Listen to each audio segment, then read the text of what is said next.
The following podcast contains adult language and themes. Listener discretion is advised.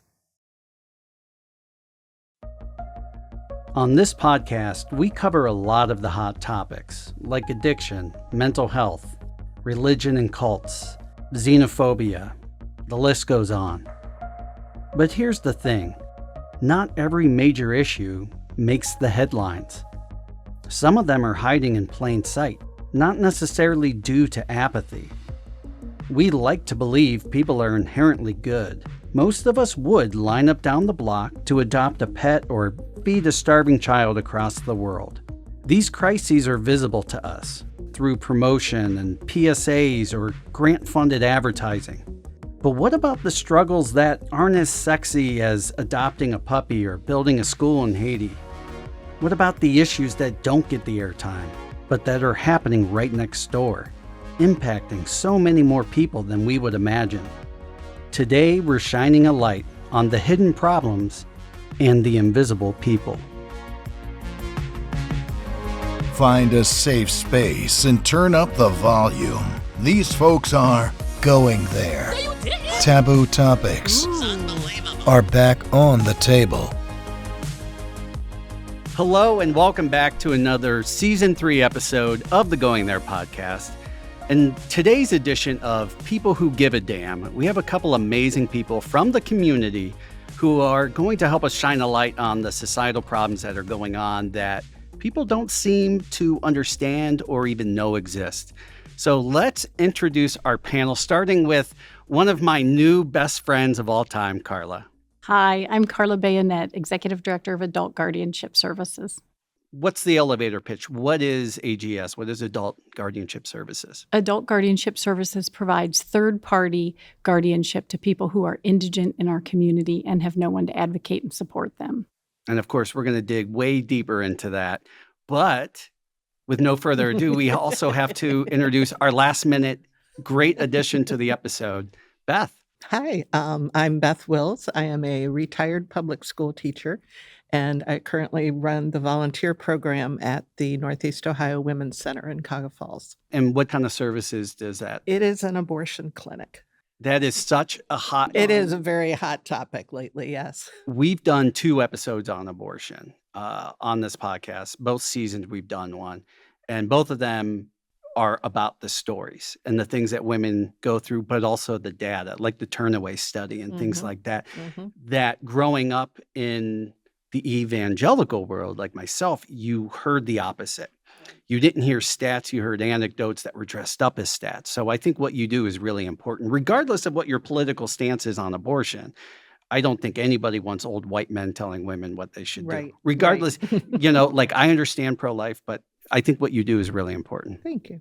So let's talk a little bit about AGS. I guess let's start at the beginning. How did it start? Where did it begin? Who was involved? So a few years ago, the conversation kind of went across the country with Casey Kasem and his family and the guardianship, and then there was Britney Spears. Wait a second. Casey Kasem was under guardianship. Really? Until his death, yeah. Was that as widely... It got my attention because I'm in this space. So it was ugly. And of course, it always comes down to the guardian is stealing their money and not doing what's right for them. Gotcha. Same with the whole Britney Spears discussion. Did she need a guardian? Is it her family? All the ugly side of guardianship and not the great side. Can I share my thoughts on the Britney Spears thing? I was one of the free Britney people. And then the aftermath, I'm like, oh, put her back. Put her back. She's my age. And I'm watching somebody with, I think, the emotional intelligence of a 6-year-old in the body of a 40-something. I don't know if there's any true villain or victim in this scenario. I just think it's a really unsavory, really sad. It's hard to watch. Yeah. It's hard to watch. If you're on Instagram and you can see what's going on with her, it's really difficult to watch. She needs some help, and maybe she's getting it, maybe she's not.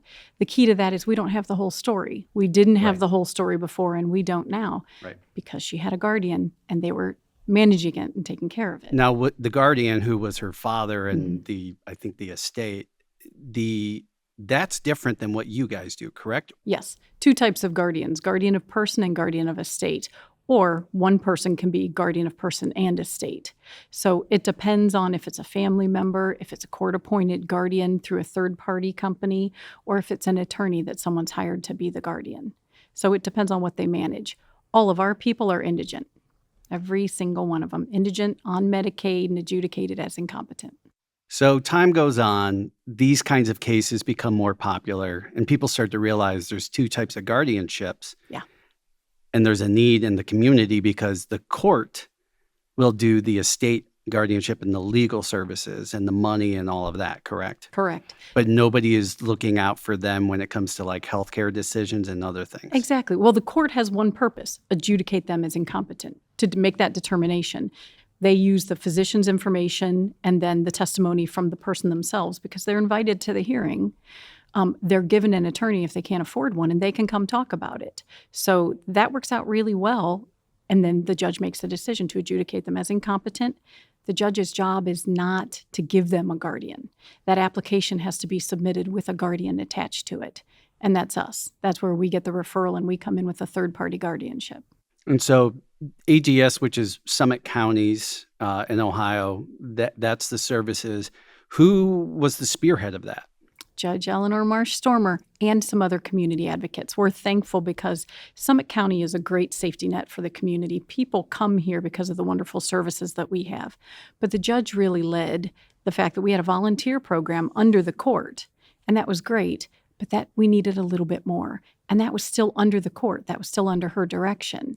So she moved it out. We opened up the 501c3 nonprofit completely separate from the court. So we're an extra set of eyes. Now, is she still the superior guardian? Yes, the court is still the superior guardian, but we're the eyes and the ears of the court with that third-party objective kind of eye. What year was this that it all kicked off? 2020. Oh. 2020, 2021, Oh, when the world was saying that there was a higher need in when that the year? world was falling apart. Yeah. These community leaders came together and created this program. So 2020, I think, was for better or worse, it was a spotlight that was shined on all of society. Yes. And not only did it, I think, highlight some of the issues that were ignored, but it may have exacerbated or created new issues, right? We saw mental health go down the drain. Isolation added to it. Political divisiveness added to it. It was already there, but there were new issues that popped up. And now we all admit we're living in a new world. This isn't the same world it was pre-2020. So I can only imagine the need for what you provide and what you provide gets greater as time goes on. Would you agree? It does. People aren't being heard. They're not, and that's what being locked down, and especially people in nursing facilities, there was no one there to say, my mom should be able to come out of her room. My mom should be able to go to the dining room to eat. My mom should not have her room be housed with someone with active COVID. But there was no one for those people. Mm-hmm. They didn't have anyone to speak up for them, and that really kicked off a lot of what we do. Right. And our students were more and more isolated, especially after Governor DeWine shut the schools down. And that was a 3-day notice. We found out on Thursday, on Monday, there's no school. You have to be ready to teach online and yet still somehow connect with your students, still make sure that your students are all right, that they're getting enough to eat, that they're understanding. And it without seeing them. Yes. Yeah. Even with teaching over Zoom, I mean, there were kids that were just so uncomfortable being on camera. That was a major issue that I think, again, one of the things that was highlighted during 2020 was the emotional well-being that does not get looked at in education. They look at, can they fit this mold? Can we push them out of the system with enough skills and grade point average to call them a qualified human to go into the workforce or higher education? But there's this whole emotional fallout. Right. There's a lot of, are they passing all the standardized tests that they need to? Right. but not so much how many of them are getting counseling, how many of them are on antidepressants, how many of them are just not getting any help at all. And now they're stuck at home with families who probably have even less regulation over their nervous system, their emotions, and everything else. And you don't have any control over that. Right. You don't have that one-on-one interaction. That had to be one of the toughest things to go through. It was bad. How many months were they out of the classroom? From March, I assume? From March until the end of the school year in June. So you didn't see your students again until the next school year? Right. And when did you retire? Just this past year. Congratulations. I know Carla's... Don't be nice to her. Yeah, to say Carla's envious would be an understatement. Yeah. I think we're all envious, but at the same time, I think Carla can probably agree with this. There's the state of the world right now, not doing something, being idle in any way. And I'm not saying you're doing things, but the idea of retiring on any capacity to me, the anxiety alone would kill me. At least I can do something like this, Right. And what you're doing, we're going to talk about that, but it consumes your every second of every waking moment. It does. Let's go back just a little bit first. So what were you teaching? How long were you teaching? I was teaching high school French, and I taught that for only 8 years. I went back to school in my 40s to get my teaching certificate. Oh, wow. That's awesome. Thank you. It was rough, but... Do you want to say what district you were in? Or I what was city? in the Crestwood Schools District up in Manaway in northern Portage County. That's a decent school system. I loved my kids. I really loved my students. They were wonderful. I've been to Crestwood a bunch of times. But for did you sports. have a drive the tractor to school day? My graduating class was like 6 kids and a donkey. So no, mine wasn't that bad, but it was a little more backwoods. No, Crestwood is out there. That was an annual shindig, drive your tractor to school. When you look at the public school system, it's the rural schools like that and the urban schools that suffer the most when there's budget cuts, when there's literacy tests that we show a lack of. Yes. Now, teaching French, you might not see as much of it, but you see it. I was fortunate in that I was the only French teacher in the district, so I was pretty safe. Ooh la la. Exactly. But we did have, we had 1 year in which we had to cut 12 teachers. Yeah. And from a district our size, that was immense. And you picked a great time to retire with the dismantling of the Department of Education and all of the budget cuts that we see coming. The people who are already grossly underpaid, underfunded, undersupported, let's Buying take their more own from them. school supplies, everything. And that was a big contributing reason to why I retired was there's just so much crap coming out of Columbus and coming out of Washington. I mean, they were debating making a law to where we could not call our students by their preferred names. Yeah, because that's DEI. Yeah. Yeah. I don't care what gender they are. I really don't. But if my student tells me they want to be called Bill or Mary or whatever, that's what they want to be called. And there's no reason not to call them that. Yeah. Carla, switching gears for a little bit, also looking backwards.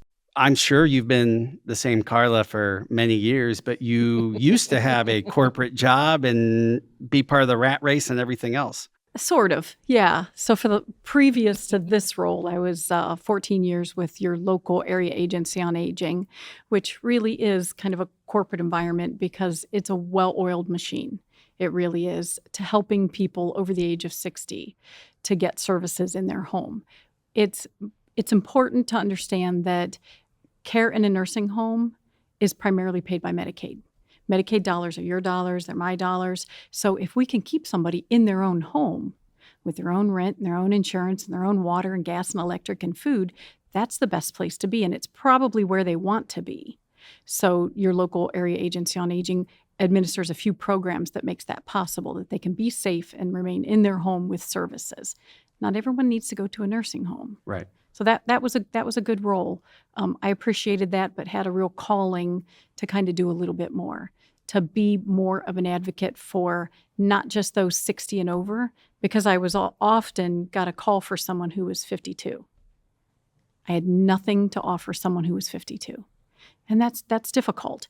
In this role, someone who's 52, I can look into what other services are out there and help them and potentially put them under guardianship and get housing for them, get Medicaid for them, get services that keep them out of an institutional type setting. So COVID and the pandemic is a topic that since the onset of this show, we're like, God, we can't wait till we have to stop talking about it. But it's impossible because it was the turning point, the catalyst for a lot of these things. And the term cognitive dissonance became a buzz term out of it because it really showed, oh, we have these problems. And the large groups of people who I will not paint with a broad brush and say they're bad people. Survival is sometimes turning your brain off and your eyes off towards certain problems because you have to focus on other ones. But there's a lot of issues that people are like, it doesn't touch my life. I can't worry about it. Or I just don't care. And there are those people, obviously, too. But it's so much closer to them than they realize. Mm-hmm. These problems seem so far away from the average person. And right now, like, we're dealing with the potential loss of SNAP benefits. I think Ohio just signed to reinstate them. I think a lot of people don't realize that over 41 million people, that's 1 in 8 Americans, receive SNAP benefits. 1 in 8. And our clinic actually started doing a food drive to help support our patients who are coming in who, not only can they not afford another child, they can't afford the children that they already have. Right. And I'll just share this from my past. Some of the hardcore pro-life people are like, but they're the ones who decided to have sex. Mm-hmm. And that is, I understand the dogma behind it, and it's indoctrinated, it's pounded into your brain. But the human empathy that goes along with that of here's these people who are already suffering, and where is that care and compassion for them? Right. That And really makes me sad. having a child should not be looked at as a punishment, Right. almost, Exactly. which is what they're turning it into. Well, you had sex, so you get to have a baby. Well, no, every child should be a wanted child. Yes. Yes. And again, that's a whole other episode, Yes. but it goes into a lot of this because especially if it's a person of color or Mhm. somebody in some kind of minority, if they have a baby and they're like, well, then give it up for adoption. Let's watch how that goes down the timeline. So that kid, if they're not white, like white kids are on high demand. So you're going to be on a Especially long list. Infants, especially infants. Especially infants. If you are a Black child in America and you are in the foster system, the older you get, the less chance there is anyone's ever going to adopt you. And then when you age out of the foster system, it's not as though they give you a life care package and say, you're on your way, here's your package for success. A lot of them end up homeless. Mhm. The amount of compassion towards our homeless population, as you guys see, because of the roles you're in, is not great. We just not too long ago had somebody on a national news network say maybe we should just essentially euthanize the homeless. This is the unborn child that you wanted somebody Yeah, to you wanted keep. this person born. Right. What are you going to do to help them now? Yeah. So we're in trouble, but thankfully there's people who give a damn. And you're sitting at the table with me. Who are these people that you serve with adult guardianship services? 18 and over, anybody who's eligible to have a guardian. And that would be someone who's spoke with a physician, or for some reason they were, held against their will in potentially a behavioral health unit, to find out if they're considered competent. So the physician does a series of tests to see if they're safe to care for themselves. Is this the one the president took recently? No, with it's a little different. That's a cognitive test. That one's a little Gotcha. different. No elephants and giraffes. No elephants or giraffes, anything like that. But, That sounds like a fun test. yeah, but can they care for themselves? Right. And if it comes up at the bottom, you believe that they need a guardian, you check that, then you send it to probate court. Can we talk real quick about the different levels of people not being able to pass that test? Because the average person listening might be like, oh, they're just dumb. They're just low IQ. But it's so much more than that, right? Yes, it's much more than that. So imagine someone has a developmental disability, and their parents only had one child, and that child had Down syndrome. And then they grew. The child was part of the services, got services maybe through Summit DD, great care through them. But then their parents died or went to a nursing home or got dementia. Who does this person have? It's an adult with a developmental disability who has now outlived their family members. That's 30% of my population.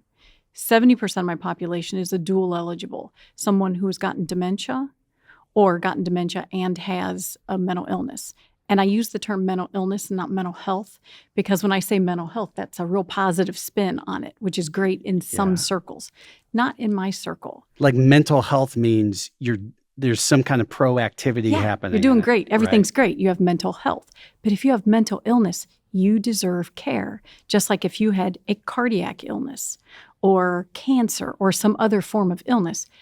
Mental illness deserves care and treatment, and it deserves funding, just like cardiac care, just like oncology. And there is so much stigma attached to getting care for a mental illness. Oh, you're just crazy. Yeah. Well, if you're diabetic, you take insulin. If you've got, congestive heart failure, you take less Lasix. If you've got schizophrenia, there's something for that. And the stigma means that so many people who need help won't get it. Unless it's one of the sexy mental illnesses, right? Because there are things that like people are like, oh, well, this person just has anxiety. Look, I'm not trying to say anxiety and depression aren't real because I have both of them to a degree and I get treated for them.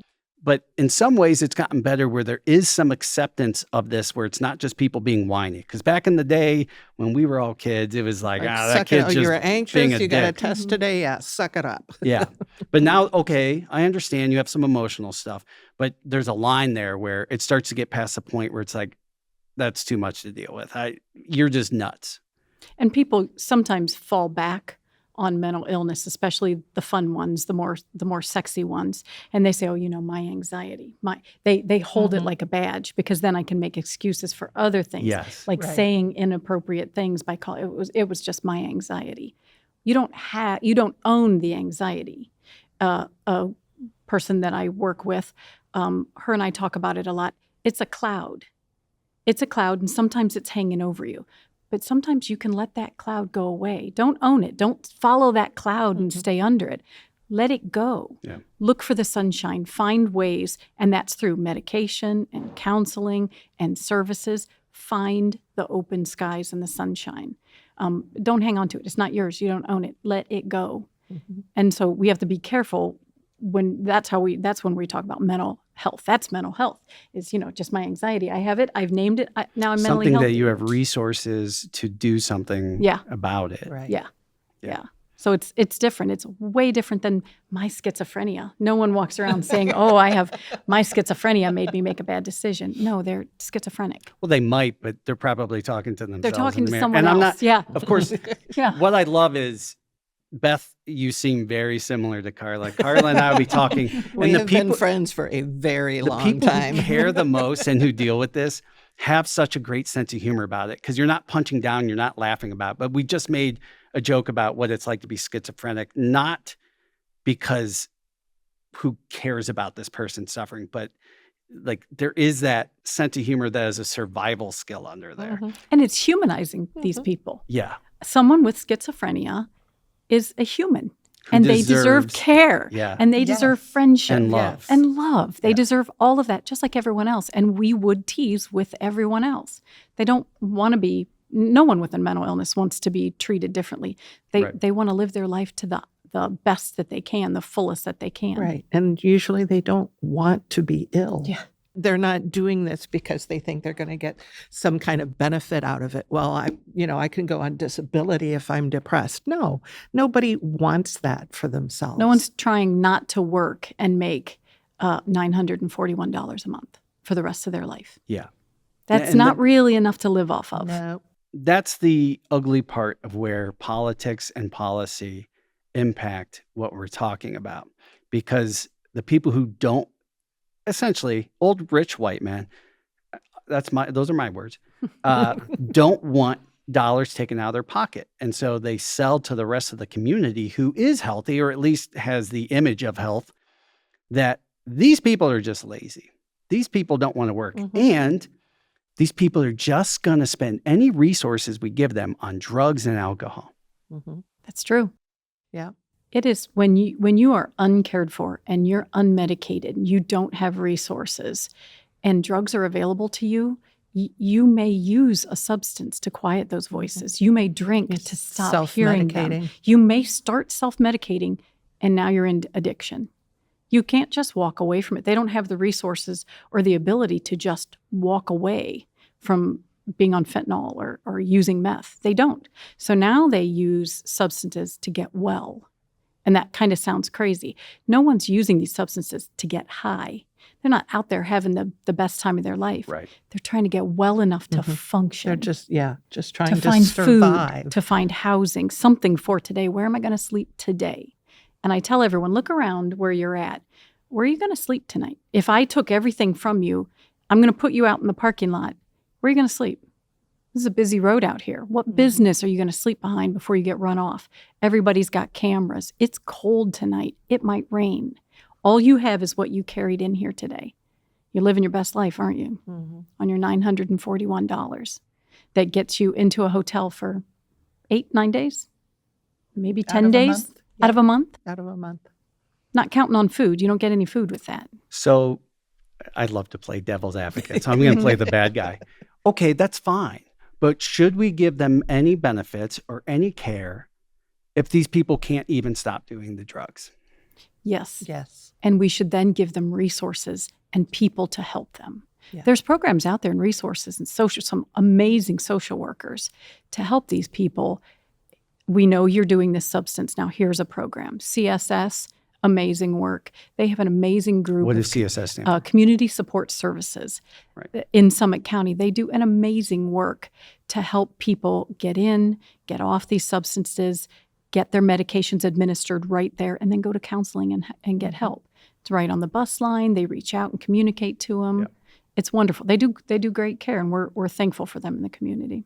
Well, and like you both said, they actually use them to function, because when you become an addict, like you said, they're not getting high and having fun. No, Their they're baseline normal is when they are on this substance. Yes. Right. And whether if or not they're not on the substance, they've got the shakes, they're sweating, sick. they're sick. their chemistry of their body and their brain has actually changed Yeah. to work around this substance. So the idea that people, again, the person I just played going, well, these people are using drugs and screw them.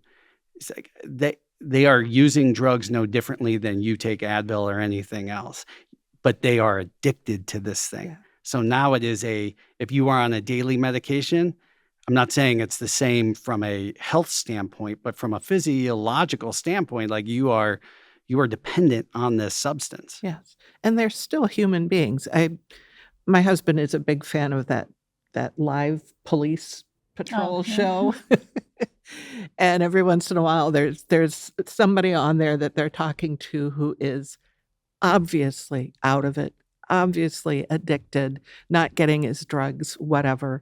And I just look at him and I think, at one point he was somebody's bouncy little boy, little baby. And, Or someone's son. someone's grandchild. brother. How would I feel? I look at my grandson who's 15 months old. How would I feel to see him in that position on a show like that? And you can't treat people like garbage. You can't. There but for the grace of God go I. Everybody in the United States, we're all so close. One big medical problem away from bankruptcy and homelessness. And sometimes it starts from a suburban kid playing football who gets an injury and takes Vicodin as prescribed by his doctor. And then that kind of continues on here and there. They have aches and pains. They go to college. They play college sports. We're filling them full of narcotics to keep them going and keep them playing. And then it gets ugly from there. That kid did nothing wrong. And, I remember years and years ago when we were both working at Akron General, Pain medication was supposed to take the edge off. What was the fifth vital sign? Pain. Pain. So We you needed could, to zero it out. I had to document that I asked them, I assessed their pain, and I zeroed it out. Which but- was pushed by the yeah, pharmaceutical idea that- companies. Right. The pharmaceutical companies want you taking as many opioids as possible, knowing that you can and become illegally addicted. hiding Right. the addiction factor. Right. Instead of just, take some aspirin and take the edge off your headache. Can you function now with the headache at this damped down level? Sure. I don't like it. I have arthritis. My joints hurt every single day. I can handle it. Right. I'm not going to start taking Vicodin or something like that so that I don't feel anything. Were those people who were taking Vicodin and Oxycontin and all of those Right. things where they had to take the medicine just to feel normal, not to actually make the pain go away. Same kind of thing. Like, we have such compassion for certain people, but we've even seen celebrities who were once at the top. So it's not a lack of resources, right? Right. Their mentality dropped into the gutter. And there are many stories of these people who were living very lavish lives and are now, if not homeless, close to it. And I think there sometimes is a little bit of sympathy there, mostly judgment. But in America, there's this mentality that people with those types of problems are almost a different type of species. Like, well, yeah, but that couldn't be me. That couldn't be my kid. And with the advent of social media and all the horrible things that we have that should be good but are bad, the American dream, somebody going, I'm just one good idea away from being Bill Gates or being Elon Musk. And you are thousands and thousands of times more likely to end up as one of the people with your services than you are to ever be You that will rich. never be a billionaire, but you may be homeless. Yeah, it is from good parents. It is from parents who are drug users. It's everyone. Someone doesn't end up in a rough situation because they had bad parenting.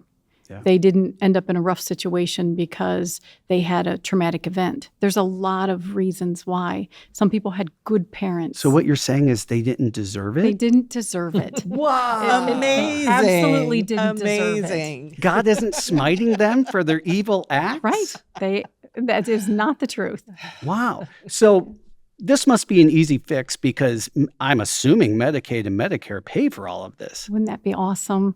Wouldn't that be great if services were abundant and easy to access? Why isn't it? Because of the stigma of mental illness and drug addiction, substance use. They're weak people, right? Everyone defines them as just weak people who should just stop drinking. That's right. They're just weak, stop they're doing selfish. drugs. They should But just once the they should court just say no, Just like say Nancy no. Reagan. Just say no. Well, you can't. Okay, Nancy, just say no to breathing because for a lot of these addicts, taking their heroin or their fentanyl is akin to breathing. Okay, let's push aside the drug users, even though I'm sure that's a large part of the population of it. Not to mention, 77% of Americans surveyed by Myriad Genetics in 2023 reported using at least one addictive behavior or unhealthy coping mechanism, including alcohol and other substances, to manage their mental health issues. 77%. That is the overwhelming majority of Americans admitted to doing the same thing, many of those being illicit drugs. But there is no but. So my question is, when the legal system says this person cannot take care of themselves, why is that not an automatic check mark? We need to put them on Medicaid or Medicare. Oh, it's not. It's not. We have to apply for Medicaid just like everyone else. And a lot of times the people that we work with, they have their mental illness has taken them to an area where they don't receive their pension anymore. They got thrown out of this house. They got thrown out of that house. They lost everything. They don't have a driver's license. They don't have their insurance card. Did they bank it? Was it Huntington or was it Chase? Did it change? I can't remember. I'm in Stowe and now I'm downtown. They don't know sometimes where their money is going. or it gets back to them eventually. Somehow they get their pension back. They were in a skilled facility. Everything is good, but there's $3,000 in an account somewhere. There's an extra car sitting parked at someone's house. They don't qualify for Medicaid. Doesn't the legal system handle all that? Because that's their state. That's their guardian. No one will take a case that is $3,000. That's a massive amount of legwork, paperwork for a small percentage of that car or that property. It was hard enough for me getting my mom on Medicaid when she had her strokes, and this woman, someone who was knows the priceless. system. Yes, I called her up. You know this system. Tell me what to do. But it was hard enough for me, and I'm intelligent and educated, and I have a friend in the system. Can you imagine? If you could have filled out the forms in French. Right? I mean, what the hell? If you don't know what's going on, if you think you're a fried egg and you can't fill out these forms and you can't do anything, you're not going to get any help at all. Until they end up in an emergency situation, Right. and down at one of the hospitals on their behavioral health unit. Or arrested. Or in jail. That might actually be one of the better situations for some of them. They're going to sit there with now they don't have any meds. They're not going to medicate. They're not going to get in medication jail. I gotcha. in jail. No medication in jail. So at least if you're over at the behavioral health unit, you're getting good food, medicated, and they're going to get you better and start the service process. It doesn't happen that way in jail. I'll play devil's advocate to the extent of I understand how some people look at this problem and go, oh my God, this problem's just too big. I know we should care about these people, but there seems to be no solution. I don't want to be heartless, but I'll say up to the butt, I get it. Like I get that much. I get that it seems to be a daunting issue, but in order to fix it, we would have to really go down to some root issues that would really open up the whole can of worms. And what you guys do and what AGS specifically does is a unsexy sell. Sarah McLachlan can play some sad music. Dogs are easy to care about. Just $19 a month. You will show me feed a hungry animal. Show me one picture of a puppy. I'm like, take all my money. Yeah. Right? Sally Struthers was famous for going, these kids are starving. Who doesn't care about kids? You got old conservative white men to care about black kids in Africa. That was a huge win. But kids are easy to care about. Again, when we're talking about unborn babies and foster care and all these things, it's when they get older. And these people, to call it unsexy is, I mean, you have people who don't want help.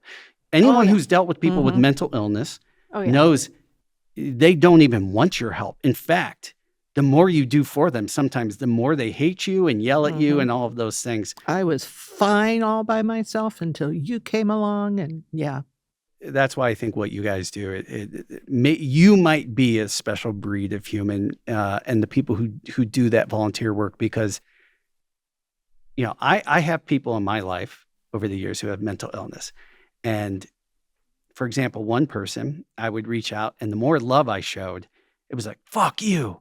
I hate you. You're a piece of shit. And I to the point where I chuckle a little bit when I read some of the messages or listen back to a voicemail, because I know that is not their cognition. that's in not action. them. That's their illness talking. Yeah. Or pain, fear, not knowing what's going on, the loss of control. That makes all of us real ugly. Oh, yeah. That makes all of us real ugly. Something like that happens. Take a flight and get it canceled and they lost your bag and now you're not going on vacation. We're all real ugly. Now you're in Idaho with somebody else's suitcase. Yeah, you're going to say things you don't want recorded. You don't want recorded. But we hear it and we understand that there's something behind it, and we take a breath and go, well, how about we work on this issue today? Let's just talk about housing today. Yeah. Where do you want to be? You're the center of this care. This is person-centered care.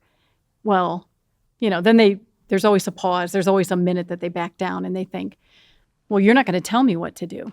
I'm going to help you. I'm not. I'm going to help you. And just that few minutes of time really changes people. Not the first time, sometimes not the second time. I've been fired many, many times, but I keep going back.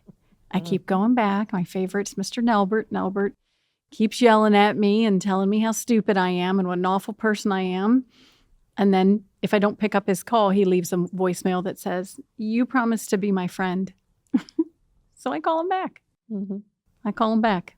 I think it's easy and it's very human to look at the immensity of a problem like homelessness or drug addiction or, mental illness, and to say, it's so huge, I can't do anything.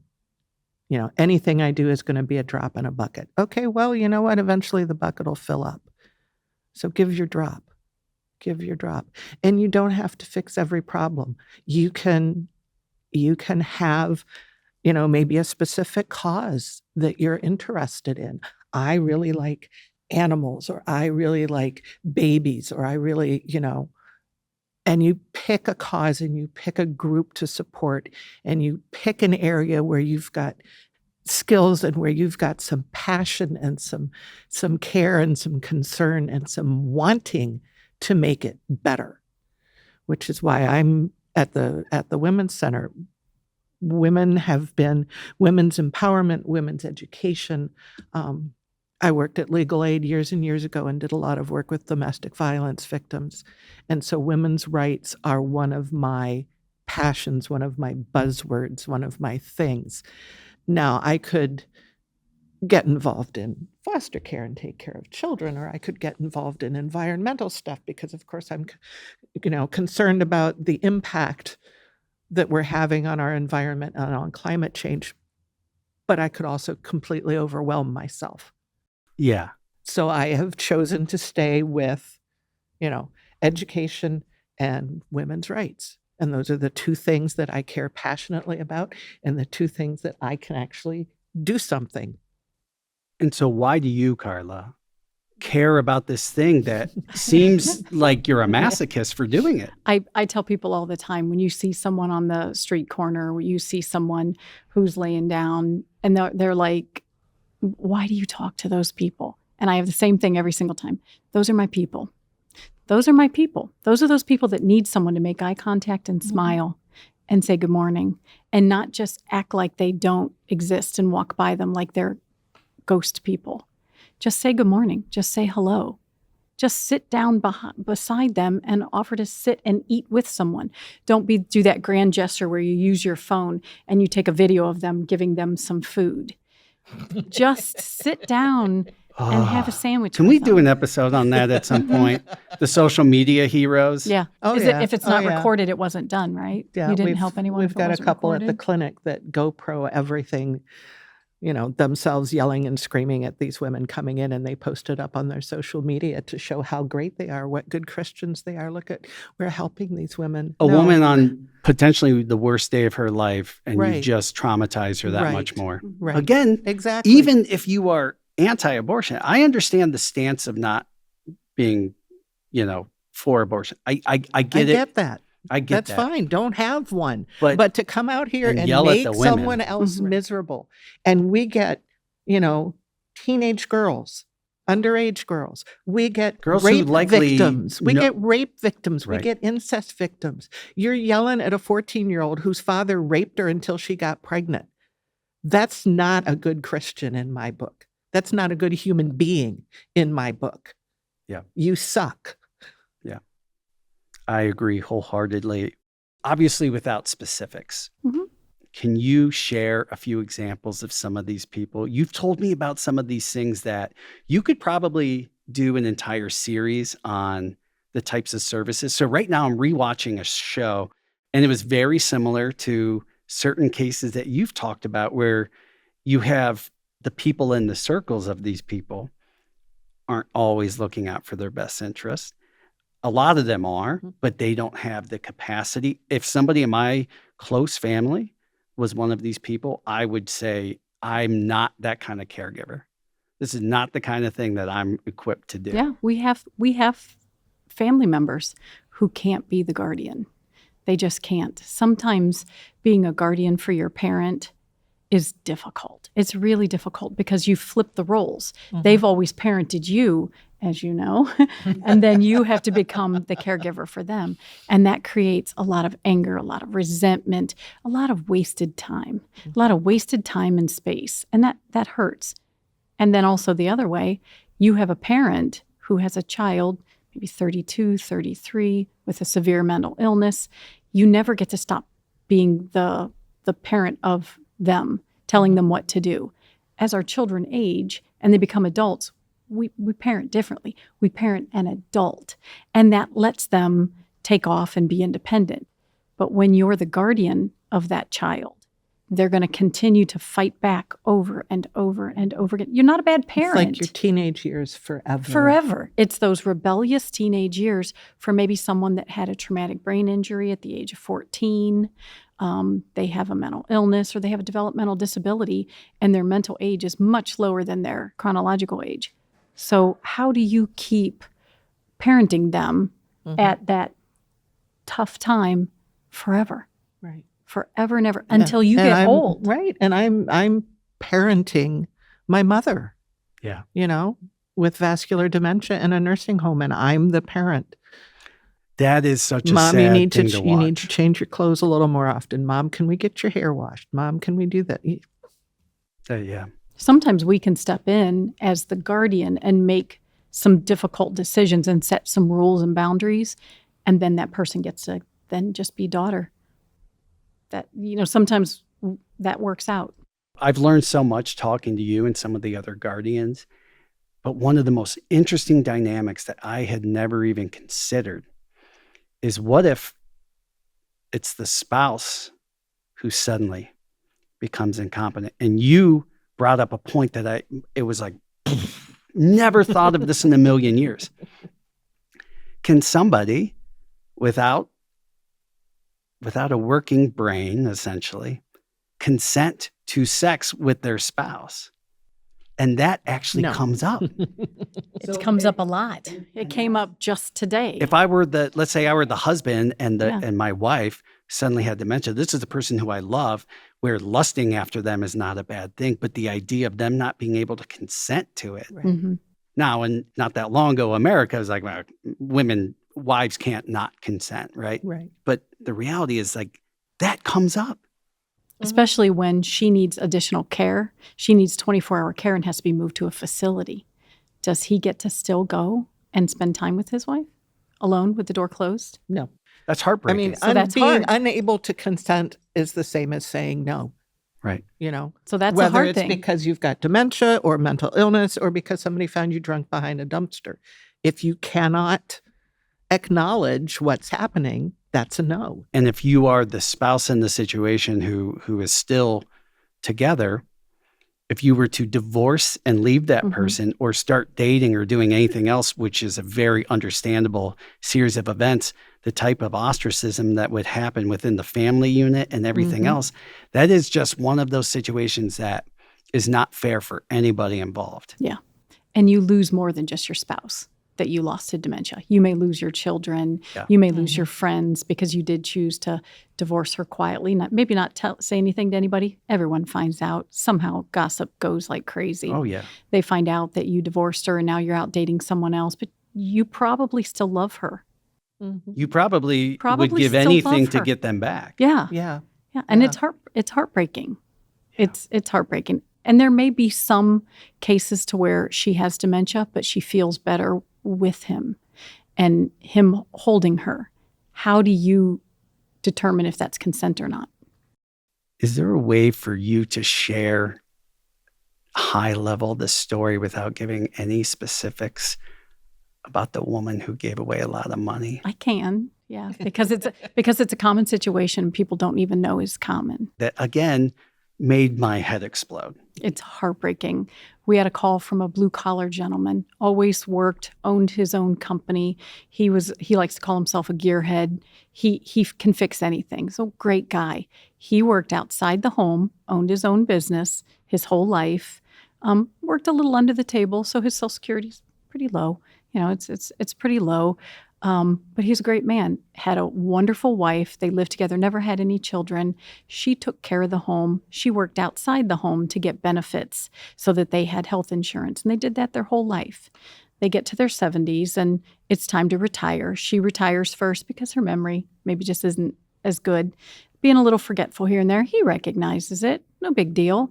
They're going to get retired and he's going to close up the shop. Live the best life. Live where the you're just best posting life. pictures In of their your golden dogs on years. social media Yes, like Beth. Golden years. And she's done well, right? They've saved up, together as a team. And he called them that many, many times.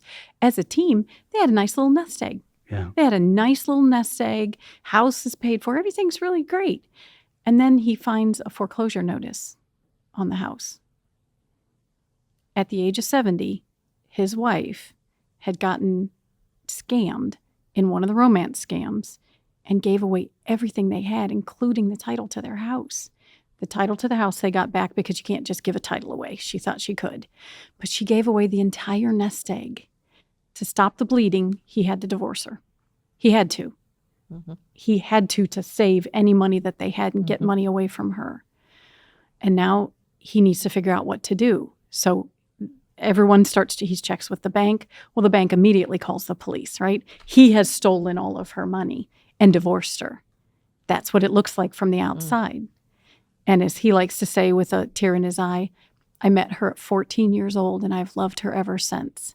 I don't care what's going on with her. I want to take care of her. That is simultaneously beautiful and so horrible that people have to live out the end of their lives with such indignity. Yeah. So now they divorced. Yeah. So he can't use her Social Security. So is she under full-time care elsewhere? She needs to be. Yeah, he's going to have to place her. He's going to have place her. And he is sleeping on a cot in the floor of the shop that he had to reopen to begin working at the age of 71 because he has no money. He can't take her money now because he's divorced her and he's been under investigation for theft. So he can't take any of her money. What money? Yeah. The $940? Yeah, her she gets a little from a little pension, but it all has to go under her care. So he's kept her at home, but she needs 24-hour care. She needs to be placed now. The people are still trying to scam her. She still has a phone. Does she know that she even did it? No. So she doesn't even remember it. She knows that she's in love with Ed Sheeran. I hate to laugh at that. Yeah. Because that is so horrible. He sent her videos. But of all people to fall in love with. He sent her videos. He sent her pictures. Well, it must be him. It must be him. God, that's terrible. Yeah. That's terrible. These romance scams are terrible. So this gentleman, the kindest man in the whole world who we've helped, I don't want to take the guardianship. He wants to be her guardian, but he needs to navigate the system. He doesn't know how to do it. So we're helping him do it. I've actually got a voicemail from him over there, which I need to call him on my way home, find out what's going on. He needs assistance with doing it. He saved up the money now to do the filing fee, and he's going to help her. But this is happening all the time. He went to the police when this was happening and said, here's her phone, make them stop. No one would do anything. They said, he went to the bank and said, stop sending the money. They said, there's nothing we can do. She's competent. She had never been adjudicated as incompetent. So this must be a rare thing. No, it happens all the time. How many people, is there a rough estimate of how many people just in Summit County are, well, you know how many people are under your guardianship, right? Yeah, ours. It's not as prevalent with ours because most of ours are more mental illness and that. But we do have a few. I personally have two. One who's a neighbor of mine caught up in a romance scam, and then this family. I only have 7 people under my caseload, and 2 of them were romance scams. There's many out there. They don't tell people. Yeah, and Right. the They're scams embarrassed. the scams are horrible. My They're husband horrible. runs an IT business, and he is constantly getting phone calls from his clients. Dave, I don't know what to do. This note came up on my computer, and the FBI has my computer locked down. And what do I do? And they want me to fall for send it all the $500 to unlock it. And Yeah. Talk sometimes about there's preying on the weak and innocent. That's Yes. terrible. yeah. Yeah, and it happens all the time. How many people are under guardianship across the board in Summit? In Summit County, about 2,600 people, with about close to 500 of them are with us. And how many guardian volunteers and employees do you have? Right now we have about 100 volunteers. We're super thankful for every single one of them for offering their time, which is an hour a month and then 1 report a year, taking part in a care conference. We educate them, train them, and mentor them. So we're really like to think that we take really good care of our volunteers. And 15 professionals. We have 15 people under a very small budget. Which is getting smaller. Which is getting smaller Yeah. as we sit here today. When you say an hour a month, you mean just per person, per person. case. Yeah. Yep. Not if I'm a volunteer, I only have to give you 1 hour a month. It's I have to give this person an hour. Yes. So you probably have 5 or so. It's usually about 1 to 4. It depends. Our professionals, a full-time professional takes 50 cases. Part-time's 25, and then I've got some at 15, some at 10, but we have several full-time people. Since we know Medicaid and Medicare won't pay towards any of it, and we know that the court isn't paying you, I think there's the notion that the court is paying for this, correct? The court is under no obligation to pay for guardianship. Their job is to receive a completed application, which has a guardian and an application. They adjudicate them as incompetent and send them out. That is their role. That is all that they have to do. So that application has to come to them with that guardian attached. So to do that, currently we get grants from local community services, and we get donations, we get grants. We do our best to bring in money to fund everybody. This year is particularly tough with the changes that are happening politically. Mm-hmm. Budgeting is tough this year. We're going to be flat. We've burned through a backup that we have. Next year is very difficult, and I don't know what 2027 is going to bring. We need to bring awareness to who these people are and why they deserve care, and we need to have people understand that we need to fund this. Funding one person with schizophrenia to keep them in a group home with medication and counseling saves you $10,000 a month from putting them in a Medicaid bed. We can get them $1,000 or $1,500 worth of services in a group home versus $10,000 in a nursing home. So you said 15 full-time guardians? 15 employees. 15 employees. Yeah. So you have 15 employees. I won't ask you for specific numbers, but I know what your budget was before they cut it, mm-hmm. which is getting cut right now. Mm-hmm. And I'm assuming so much of that funding goes towards the actual care of these people, nothing going into your pockets. When you told me how much it was, there's no way that you can pay anybody there what they're actually worth. And I mean, an even relatively decent living. And people who are doing this kind of service out of the goodness of their heart, they're obviously not doing it to get rich. Exactly. What? Not getting our checks from Soros, are we? No. No. We obviously know federally what's happening and it trickles down, but what things are getting in the way of this being funded? There's the obvious idea, again, that they're invisible. Yeah, they're People invisible. Don't see this mm-hmm. as a sexy problem to solve. It's a choice. Drug addiction is a choice, Mm-hmm. right? Mental illness, there's services out there. They should just go get help. It's not that easy. It is not that easy at all. Imagine just getting a cell phone. Do you know how hard it is to get your own cell phone? Are you calling Verizon? Are you going to the Apple store? What are you doing? There's a lot of steps to getting a phone. Imagine if you got your one Obama phone and it got lost because it's about that big. If you lost it, it got stolen. Now, how do you get another phone?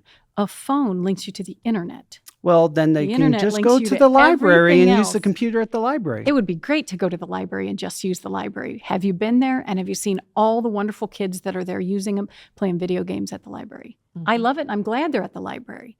I'm absolutely glad they're at the library. But there's not always a computer available. And remember, you took public transportation to get there. Well, then you can just go to a family member's house and use their computer. If they had contact with their family. Contact with them, or if Mm-hmm. are they on the bus line? Because we're taking the bus, and remember, bus is expensive. A pass gets, a 30-day pass is $60.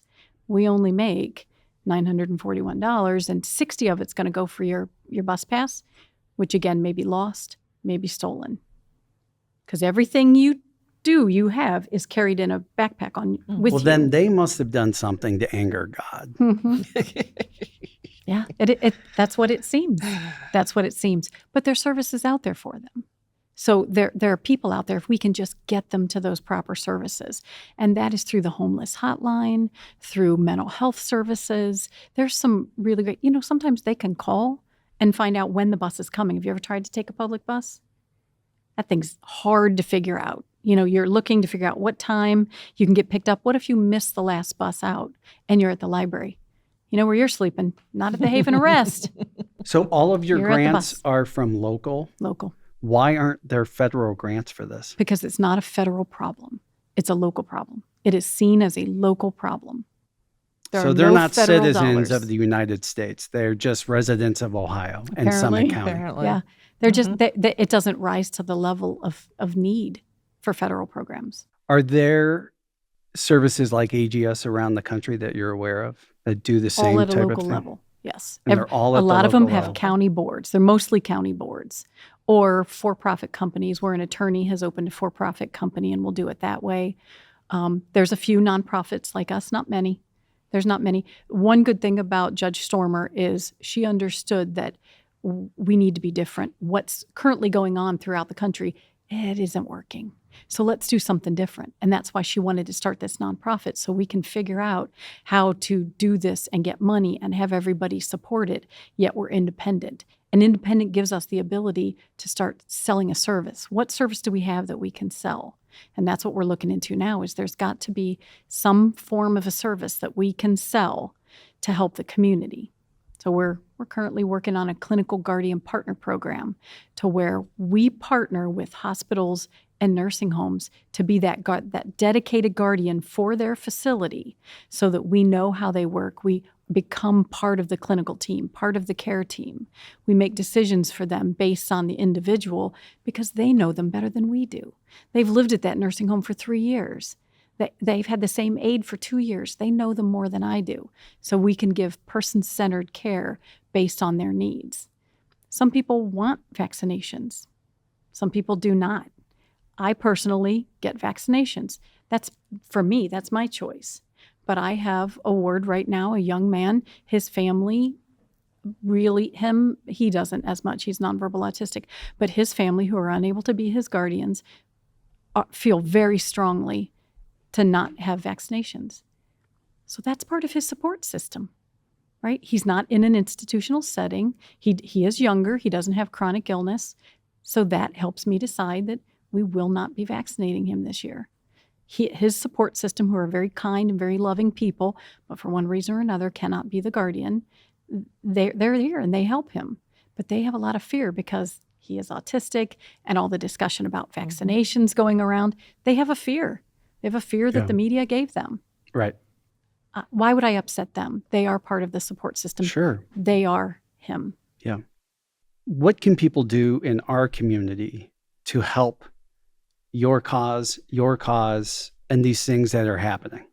Funding is at a difficult point, right? I don't know where the money needs to come from, but I know that keeping someone in a setting that gives them safe housing, good medical care, and advocacy, it could be a clinical decision. It should be a billable by Medicare and Medicaid service.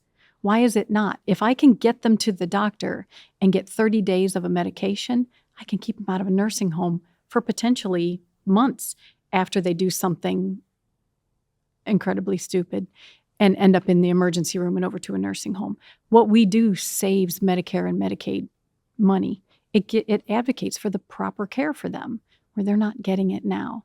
We've seen people pull off a boot and everything remains in the boot because of their diabetes, and that boot hadn't come off for a year. We've seen that, and it's awful, and it happens, and it's out there. People die in our local park. People die in their homes alone. They set fires to building because they're just trying to stay warm. So we need everyone to talk about it, right? We need it to be a service that we know and we count on. So public money needs to be allocated to adult guardianship services to provide third-party guardianship within our county to keep people safe. Right now, donations are always accepted. we support things like the animal shelter. Monthly, we send money to the animal shelter. Consider that type of donation to keep somebody off the street. $19 a month. $19 a month, man. I'll Do tell your best, ya. Sally Do Strode. your best. Can you get Sarah McLachlan out there Right? singing? I'll do my best. But it is what we need. We need to make it a priority, not an afterthought. Yeah. Looking them in the eye and saying good morning. You can do it with funding and get them funding so that I can put someone out there that says, let's go get some help. And or become a volunteer, Become a volunteer. Yeah. Yeah. which you have 100 of them. And 100 these of people them. are doing it with no pay, no anything, No. probably taking money out of their own pocket at times to buy Probably. basic things. Oh, you've Oh, seen yeah. some of the photos. Oh, yeah. We love them so very much. We have some of the best volunteers. They visit these people every single month, and they take more than just a cup of coffee. They sit there with their favorite cupcake, and they have a conversation, maybe with someone who's not conversing back with them, but they know somebody came to sit with them Yeah. and have coffee and rub their shoulder. Just this human touch is a lot for someone who's in a nursing home. Yeah. Yeah. To sit with them and have coffee is amazing. But we do a lot of fun things with people. If somebody wants to give money or give time, where can they go? adultguardianshipservices.org. It's our website. We have the information, everything you need to know is on there. It's wonderful. We would love for you to donate money, give us a call, or just call and find out how you can help. I need, and I've already spoke with her husband, IT services are needed. I need help with office type things. I'm a nurse by trade. I'm not really great with Excel. I need to be able to gather data to do grant writing. If anyone out there is a grant writer, come see me, help me out. You can sit at my kitchen table and write a grant. And I it's need help good with karma that. because you know what? They might be calling you for another reason Yeah. Yeah. before too long. Yes, you never know. So, and Beth, what about you? Where can people and how can people support your cause? We don't actually have a budget because we don't really need a lot of supplies. But if people are interested in clinic escorting, they can email us at neoprochoice@gmail.com. Basically, our volunteers are there to escort the women in and out of the clinic past protesters, keep the protesters away, keep them off the property, keep them from leaping in front of the cars, that sort of thing. How many and how often do you get protesters? Every day that we're open. Every day that we're open. Well, Jesus willed it that way, in case you didn't know. I I'm so th- I sorry you have to think- deal with that. I think Jesus would be on our side with a pink vest and a rainbow umbrella. That's what I think. Amen. Well, I like to ask one random question at the end of the episode. So for each of you to answer, what was your biggest dream as a kid? Oh, goodness. You got to go first. I wanted to be a teacher. Yeah. Always did. Yeah. Dream Always did. fulfilled in your 40s. And I watched, my father was a teacher. He taught organic chemistry, graduate level. And he used to have what he called problem session at our house once a month. And he got out this huge blackboard, portable blackboard, and his students would come over and they'd sit around and drink beer and work organic chemistry problems. And you'd see the light bulb going off when they finally figured it out because of him. And I always wanted to be that light bulb person. I'm sure you got a bunch of those moments. I hope so. I think so. I so wish I had a story like that. It doesn't have to be an inspiring one. It can be a funny one. You know how they say some people, your family gave you a work ethic or Yeah. generational wealth? Sadly, I got the work ethic. My mom worked. She had a lot of problems, but she worked. She worked. She worked. She worked. And that is what she passed on to me. So my goal was to make money, was literally just to get out there and hustle and make money, which is what I've always done in one way or another. Very rarely have I ever had one job. I've always had one job and this side thing and this other thing. So this one only gives me Or one job. one job and going to school. Mhm. Right. Yep. I did all that myself. Yep. Had to And go to now school. Yes, you when- are basically tied to your phone and email 24/7 because most of the time. so many people are calling you and need something And nonstop. that just goes to the fact that there's a huge need. There's a huge need. There should be 10 of me. Yeah. If there were 10 of me, that our community would be so much better. It really would be, because there would be people to navigate people who don't know into services, not just, and I'm not going to fault any place where you call and get information, but the average call is about 3 minutes. You call, you're directed to a website, hang up. These people can't see it. With one, they can't get internet access. Do you ever try and see something from your phone and you think, I just need to get to my computer? Yeah. They can't see it. They have issues with their eyes. They don't understand what it's saying. They don't know how to fill out the forms. They cannot sign a PDF. They can't send in verifications for Medicaid. What are you talking about? I'm homeless. I don't have an address. Where do I go get this information? Oh, check your email. On my phone that just got stolen? How? We make it hard for people. We make it hard. Thank goodness there's a lot of groups out there. One of the ones that I work with quite a bit is Friends in Tents. They have a wonderful day room where you can go. They have a computer. You can get on the computer. You can get a cup of coffee, have lunch. They do some wonderful stuff. There are places out there. We just have to get the word out as to where they are. How busy you are makes it even greater of an honor that you took out time from your insane schedule to be here today with us, both of you, even though you took out time from maybe taking a bath or something like Right? that. Making granola. Making granola and petting your dog. So thank you so much to both of you for being here. And thank you for giving a damn. And hopefully you out there give a damn too. Whatever your cause is, put all of yourself into it, because you never know when you might need to be the recipient of some of these caring people and causes. So thank you so much for listening. Thank you for being here today. Thank you. And let's hope to God that funding falls from the sky. Let's all say a prayer. Let's flood them with money. We'll see you next time. We just went there. Now you can go to thegoingtherepodcast.com for links to all the podcast platforms, our socials, and of course, YouTube. While you're at it, give us a rating, share with a friend, and subscribe. This podcast is brought to you in part by its host and Frame One Media, in association with Kaylee Williams, Joe Calley, and Bobby Thomas.